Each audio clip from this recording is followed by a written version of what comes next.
Vamos agora, irmãos, abrir a palavra de Deus, o Salmo 42, texto da base para o sermão produzido pelo pastor Augusto, que eu lerei nesta manhã. Salmo 42.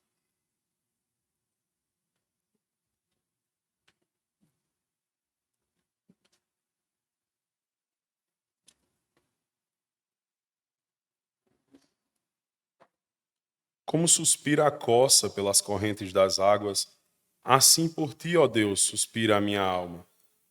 A minha alma tem sede de Deus, do Deus vivo. Quando irei e me verei perante a face de Deus? As minhas lágrimas têm sido o meu alimento, dia e noite, enquanto me dizem continuamente: teu Deus, onde está? Lembro-me destas coisas, e dentro de mim se me derrama a alma, de como eu passava com a multidão de povo e os guiava em procissão à casa de Deus, entre gritos alegres e louvor. Multidão em festa. Por que está abatida, ó minha alma? Por que te perturbas dentro em mim? Espera em Deus, pois ainda o louvarei. A Ele, meu auxílio e meu Deus. Sinto abatida dentro de mim a minha alma. Lembro-me, portanto, de ti, nas terras do Jordão, e no monte Hermon, e no outeiro em Mizar. Um abismo chama outro abismo, ao fragor das tuas águas, catadupas, todas as tuas ondas e vagas passaram sobre mim. Contudo, o Senhor, durante o dia, me concede a sua misericórdia, e à noite comigo está o seu cântico, uma oração ao Deus da minha vida. Digo a Deus, minha rocha, por que te olvidaste de mim? Por que hei de andar eu em lamento, sob a opressão dos meus inimigos? Esmigalham-se os meus ossos, quando os meus adversários me insultam, dizendo: o teu Deus, onde está? Por que estás abatida, ó minha alma? Por que te perturbas dentro de mim? Espera em Deus, pois ainda o louvarei a Ele, meu auxílio e meu Deus. Amém. Oremos, irmãos.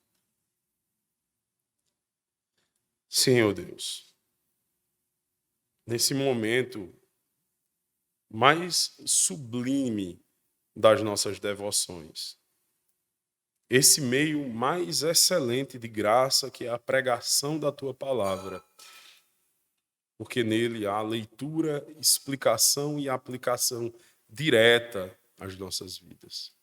Nós te pedimos, Senhor, usa este sermão para que nós possamos ser confortados, consolados, repreendidos e animados na esperança que há no Teu Evangelho, Pai.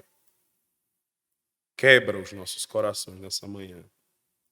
Me ajude, ó Deus, para que a leitura seja boa para o entendimento dos Teus filhos. Amém.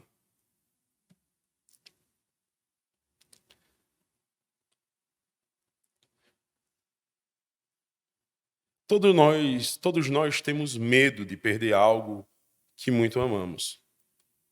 São pessoas e coisas com as quais temos uma relação de muito afeto e consideração. Elas estão tão ligadas ao nosso cotidiano que é até mesmo difícil pensar em viver sem aquilo ou aquela pessoa, sem que aquilo e aquela pessoa esteja conosco. Certamente, à medida que eu falo, você já deve ter em mente algum exemplo sendo formado dentro do seu pensamento. Aliás, somente pensar perder essas coisas ou pessoas já nos traz um certo desconforto. Eu imagino que na sua lista de temores, de perda, estão concluídos a sua família, seu cônjuge, seus filhos, seus amigos, emprego, carreira. Essa lista dirá muito sobre nossa prioridade, sobre nossas prioridades de vida. Ela falará bastante a respeito do que realmente nos importa e como damos valor ao que nos faria muita falta. Mas será que deveríamos mesmo ter tanto medo de perder essas coisas? Principalmente quando sabemos que qualquer uma delas tem uma grande probabilidade de ser perdida a qualquer momento? E se isso acontecer, você está pronto para enfrentar a vida convivendo com a ausência? No Salmo 42, nós podemos enxergar alguém numa situação muito semelhante a essa. O salmista está tratando da sua grande perda, daquilo que o fazia temer e chorar dia e noite por sofrer a privação. Interessante que, apesar de Davi, o autor do Salmo, ser um homem poderoso, estar diante de um reinado próspero, ser um indivíduo de muitas posses, ter esposa, filhos, nada disso é tratado no texto como sendo o seu grande temor. O que realmente incomodava esse homem, era o fato de ser privado da maravilhosa presença de Deus. Davi canta com a sua alma para falar sobre algo que ele jamais suportaria perder, uma condição para a sua própria vida poder desfrutar da comunhão com o seu Senhor. Antes de seguirmos com a análise desse salmo, eu preciso tratar rapidamente sobre a sua autoria, pois ao falar que Davi foi o seu autor, você pode estar se perguntando sobre o porquê que sua Bíblia traz a identificação da autoria dos filhos de Corá, ou Coré, dependendo da versão. Pois parece muito fácil tentar identificar o autor simplesmente ao observar o cabeçalho do salmo e perceber a inscrição Filhos de Coré. Em primeiro lugar, para melhor compreensão, Coré foi um homem dedicado à casa do Senhor e principalmente à liderança do Cântico dos Salmos. Um outro fato que o deixou bastante conhecido foi a chamada Revolta de Coré, quando este indivíduo incitou uma demanda contra a autoridade de Moisés. Isso está descrito em Números, capítulo 16. Entretanto, alguns dos seus filhos permanecem firmes na casa do Senhor, permaneceram firmes na casa do Senhor, exercendo o sacerdócio, sem se desviar. Estes, por muitos anos, se dedicaram à composição e à edição de alguns salmos. Entretanto, não fica claro que este salmo especificamente tenha sido composto por esses homens, mas editado por eles. Isso porque a situação evidenciada aqui não se encaixa no contexto da vida dos filhos de Coré, mas de um grande e famoso salmista que também era rei Davi. Davi foi o escritor dos primeiros 40 salmos, sabendo que o primeiro livro da coletânea se encerrou no Salmo 41. Perceba que nesse salmo as palavras são muito parecidas com as de outros salmos. Salmos do rei. Vamos abrir Salmo 63, vamos verificar.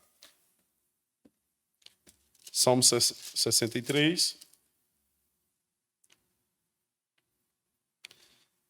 Ó Deus, Tu és o meu Deus forte, eu te busco ansiosamente. A minha alma tem sede de Ti. Meu corpo te almeja, como terra árida, exausta, sem água. Ainda o Salmo 103.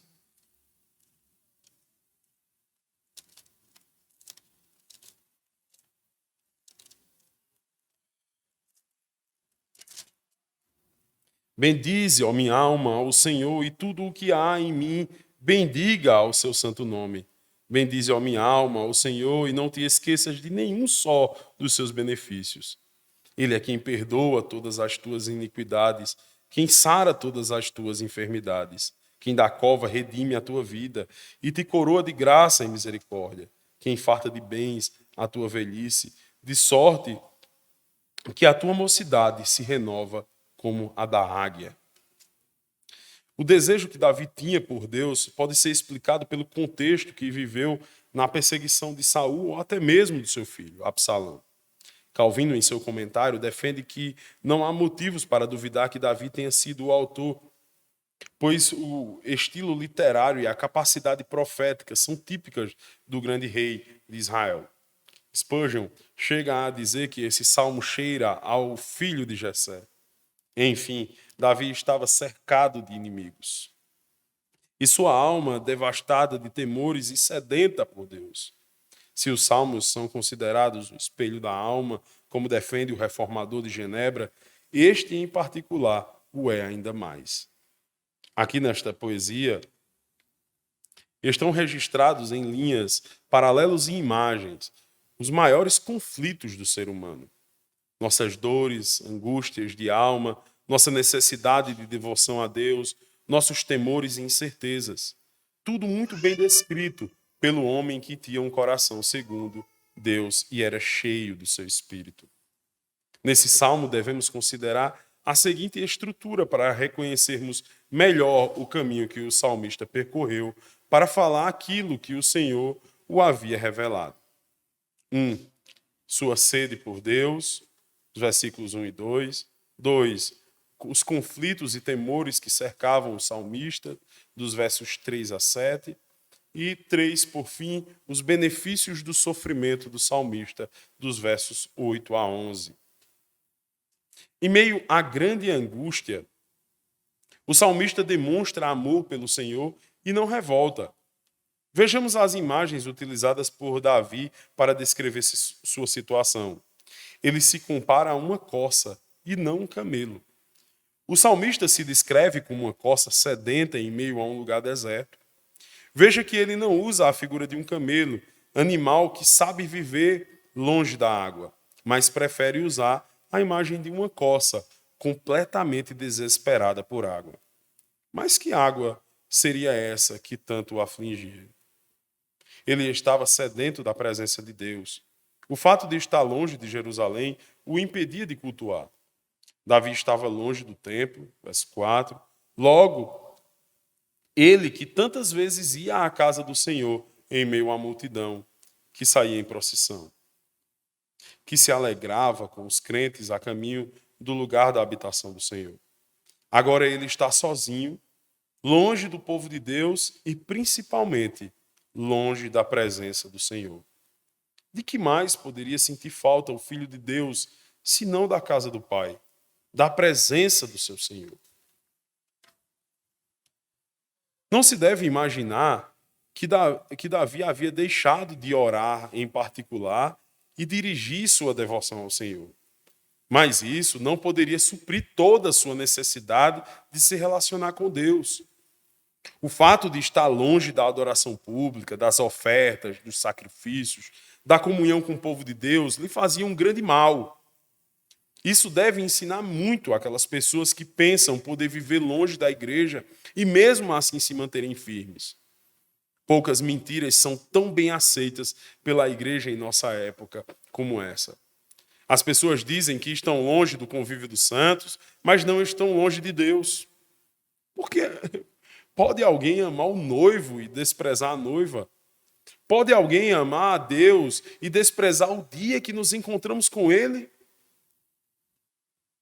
Isso deveria ser motivo de muita preocupação, pois ser privado dos serviços públicos de adoração é o mesmo que perder grande parte do sentido da nossa própria existência. Eu queria que você meditasse um pouco a esse respeito, levando em consideração sua própria situação. Responda silenciosamente. Qual foi o pensamento que te trouxe até aqui hoje? Será que foi como o de Davi, movido por um anseio incontrolável de estar na presença de Deus, ou como o de alguém que faz isso simplesmente por obrigação? Você tem sede de Deus, ou veio só porque tem um grande problema para resolver? Você, criança, veio apenas porque seus pais mandaram? Veio ver seus amigos? Ou você já aprendeu a amar a casa de Deus? Avalie sua resposta e tenha nela um medidor de como anda a sua vida espiritual. Deveríamos passar a semana inteira contando os dias, horas e minutos para entrarmos na presença do Senhor. Se fôssemos privados por algum motivo lícito, como no caso de Davi, isso deveria fazer nosso coração sofrer amargamente, porque estamos longe do nosso Deus. Qualquer sentimento diferente desse é sinal que a nossa vida espiritual anda muito mal e precisamos clamar ao Senhor que transforme a inclinação do nosso coração.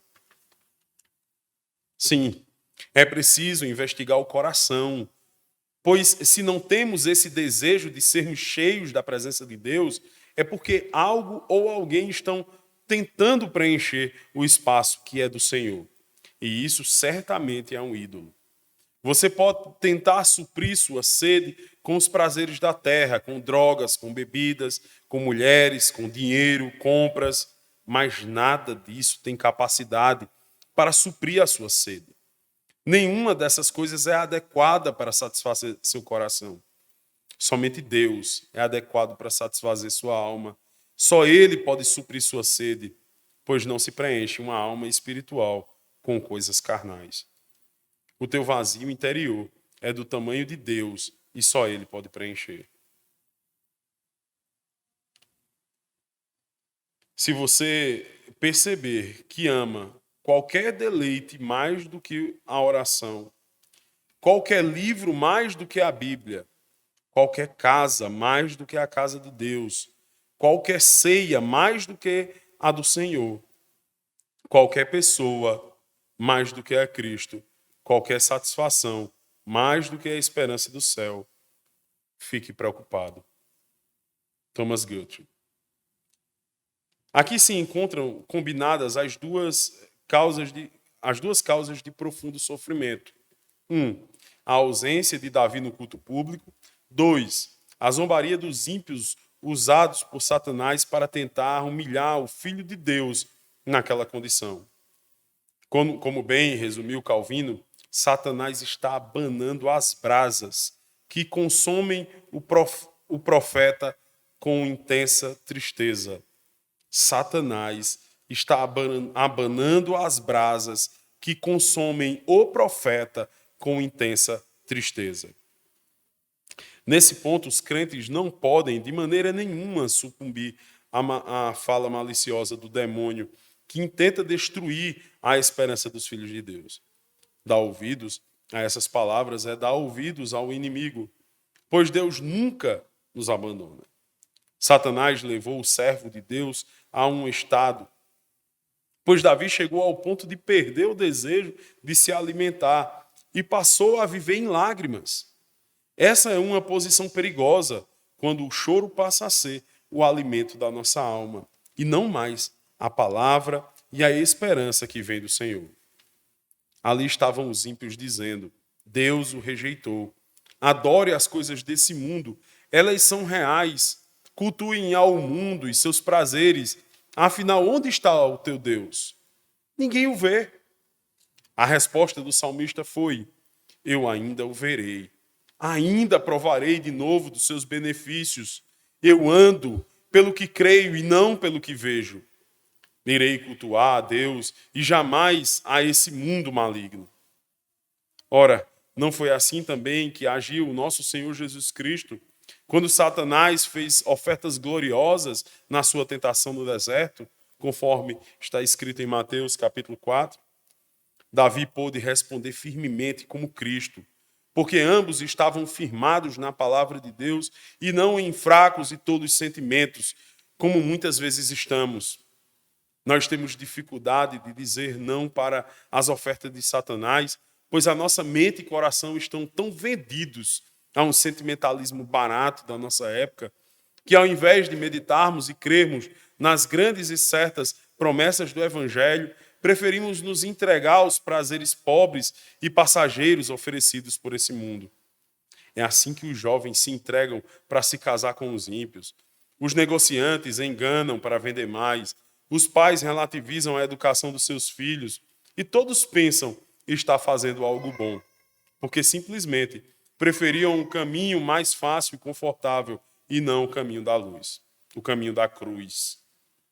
Devemos parar de dar respostas tolas às grandes decisões que temos que tomar diariamente e agir cada vez menos pautados no nosso coração enganoso e mais submetidos à segura e poderosa palavra de Deus.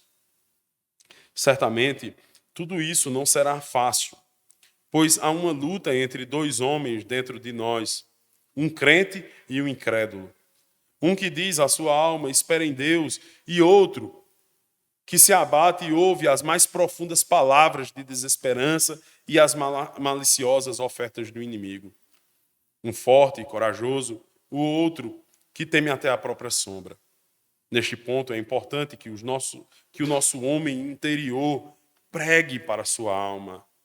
Essa é uma capacidade que só o ser humano tem.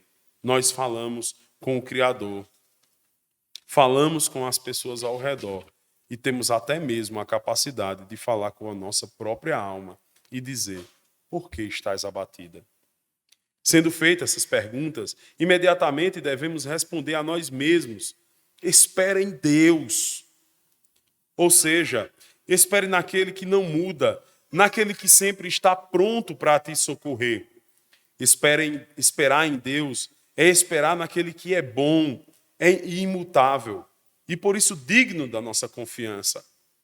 Esperar em Deus, porém, não é ficar de braços cruzados, mas preencher nossa vida, mente e coração com a palavra de Deus. E nada melhor que o canto dos salmos para nos ajudar a preencher nossos dias com a palavra.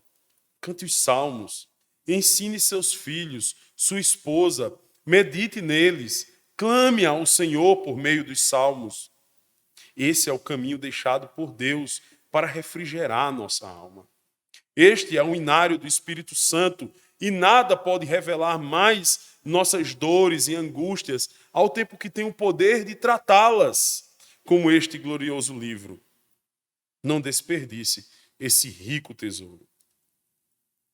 No meio da angústia, choro e agonia, a misericórdia, cântico e oração são exercitados com mais força em nossas vidas.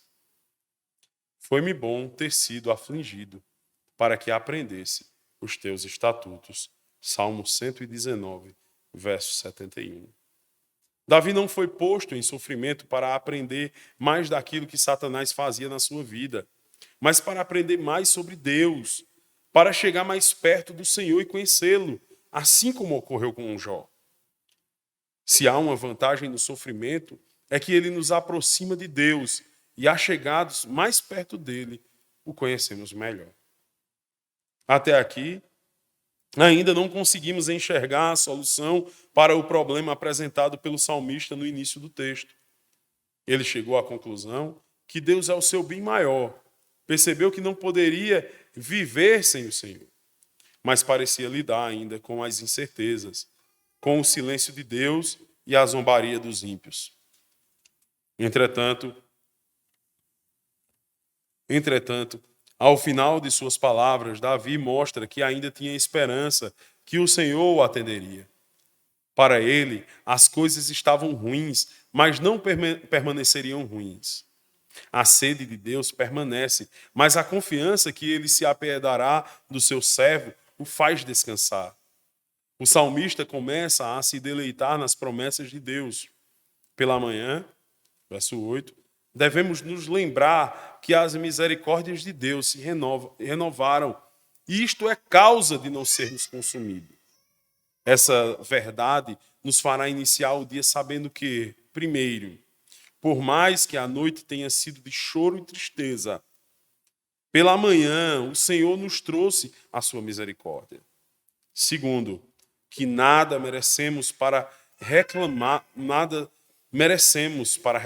de Deus, pois Ele nos concede tudo por sua graça. Se essas coisas são verdadeiras, logo, quando chega a noite, nossa boca deve louvar a Deus pela misericórdia que nos acompanhou durante todo o dia. Ao final, Davi dirige sua voz a Deus, que é chamado aqui de minha rocha, para questioná-lo se o havia esquecido. A rocha de Davi era o Deus que não muda, pois na figura firme e imutável de uma rocha, vemos os atributos de eternidade e imutabilidade do Senhor. Nesse momento, ele descreve sua situação ao Deus que é sua rocha. O salmista diz: está ferido mortalmente. Ora, Davi não foi ferido mortalmente, Cristo sim. Aquilo que o rei falou figuradamente o Rei dos Reis viveu na sua própria pele. Davi se sentiu desamparado, mas logo percebeu que era engano seu e rapidamente exortou sua alma a louvar a Deus, pois ele não o abandonara. Cristo, porém, disse na cruz do Calvário: Deus meu, por que me desamparaste?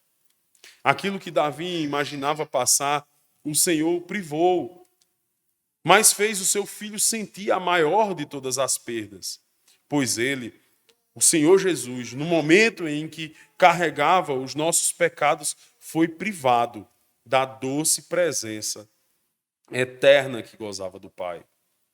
E por isso, e por meio desse grande sofrimento, e foi por meio desse grande sofrimento que cantamos esse salmo com Davi. Louvamos a grandiosa salvação que Deus nos deu acesso ao mais nobre dos nossos relacionamentos, ao maior dos nossos patrimônios, sem o qual nem homem nenhum poderá viver, a maravilhosa presença do Senhor. Responda agora. Qual é o maior bem da tua vida? Você ainda teria coragem de dizer que não viveria sem alguma coisa desse mundo? Meu irmão, você vive sem qualquer uma das coisas que você tem, mas jamais conseguiria viver sem o teu Criador. Está gravado na tua alma essa necessidade. Não a prive do seu bem maior, tentando resistir ao maior de todos os chamados, aquele que procede de Deus. Você é convidado a ter acesso a esse bem em Cristo Jesus. Nele encontramos a resposta para as perguntas que inquietam a nossa alma, a segurança para as nossas incertezas e a esperança para um coração sem vida. Arrependa-se, hoje mesmo, de ter tentado viver longe desse bem supremo. E creia que o Senhor Jesus te dará o maior de todos os prazeres, que é desfrutar da sua maravilhosa comunhão. Amém. Vamos orar, meus irmãos, ao Senhor em resposta à pregação da sua palavra. Senhor, reconheçamos ou não, nós somos como coças, que suspiram, ó Deus, do mais profundo do nosso ser, sob as águas que o Senhor tem para nos dar. Não permita, de forma nenhuma, Pai, que nós silenciemos dentro dos nossos corações esse suspiro, esse clamor, ó Deus, da nossa alma. Porque é este clamor que nos leva, ó Deus, a te buscar, a procurar em ti, ó Deus, as águas que refrigeram a nossa alma. Não há consolo, não há conforto, não há prazer verdadeiro, constante, duradouro nas coisas desse mundo. Tudo é passageiro, Senhor. Tudo se desfaz com o uso. Mas o Senhor é eterno. O Senhor é eterno. A tua misericórdia é eterna. Se renova, Pai, a cada manhã. A tua graça, ó Deus, é constante nas nossas vidas. Não há um minuto sequer que os teus filhos, Deus, não estejam, que essa graça não esteja disponível aos teus filhos, Pai. Transforma esse suspiro em um clamor ardente nos nossos corações pela tua presença, Pai. Para que nós venhamos à tua presença, Senhor, crentes, confiantes de que o Senhor é a água que nos sacia eternamente, a rocha que nos firma para que não sejamos abalados pelas tristezas, as aflições desse mundo, Pai. Aplica essas palavras maravilhosas, Senhor, nas nossas vidas. Torna-as, ó Deus, verdadeiras. no nosso caminhar, Senhor. Abre os nossos olhos para que nós não caiamos nas farsas desse mundo, nas promessas perversas que querem nos tragar, ó Deus, para o inferno.